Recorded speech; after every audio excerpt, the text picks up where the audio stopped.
जिस तरह से तुलसीदास को उनकी चौपाइयों को स्त्री विरोधी कहकर निशाना बनाया जाता है, उसी तरह कबीर को उनके दोहों को लेकर निशाने पर क्यों नहीं लिया जाता। रामचरितमानस की महिमा साहित्य से आगे की है।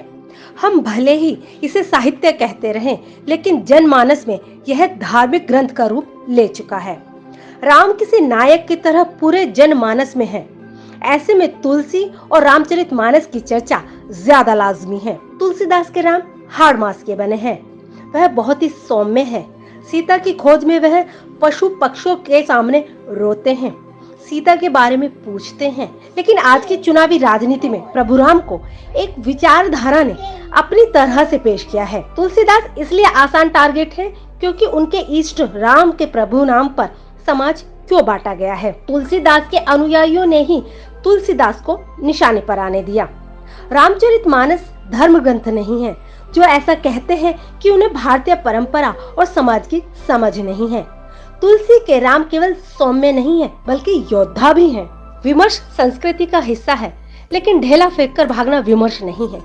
कोई भी रचना आलोचना से परे नहीं है। जब आप पूर्वाग्रह से ग्रस्त होकर कुछ करेंगे तो न्यायोचित नहीं होगा। आलोचना के औजार अच्छे होने चाहिए। इस पर निर्भर करता है कि तुलसी में आप क्या निकालते हैं। गोमुख से गंगा निकली है, आपने बनारस में पानी निकाला और गंगा को कोसना शुरू कर दिया, लेकिन गंगा को गोमुख में भी देखना चाहिए। अमृतलाल नागर ने मानस के हंस में अकबर के 9 रत्नों में से एक अब्दुल रहीम खाने खाना से तुलसीदास के मुलाकात के एक प्रसंग का जिक्र किया है।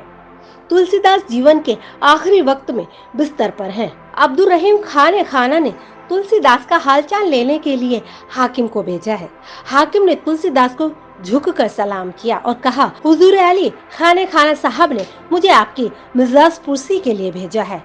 जवाब में तुलसी कहते हैं, उनसे हमारा सलाम कहिएगा। उनके कुछ दोहे हमने सुने हैं, उन्हें हमारी सराहना की सूचना दीजिएगा और इस कृपा के लिए मेरा आभार भी प्रकट कीजिएगा। दूसरे दिन ही घुड़सवारों की सेना के साथ हाथी पर सूबेदार अब्दुल रहीम खाना गोस्वामी जी के दर्शनार्थ पधारे। बड़ा सरकारी प्रबंध हुआ था। सूबेदार को देखने के लिए बाबा के निवास स्थान के आसपास बड़ी भीड़ इकट्ठा हो गई थी। ऐसे ही बड़ी खबरों के लिए देखते रहिए जेटी न्यूज ओनली ट्रुथ और सब्सक्राइब करें हमारा YouTube news channel jetty news only truth.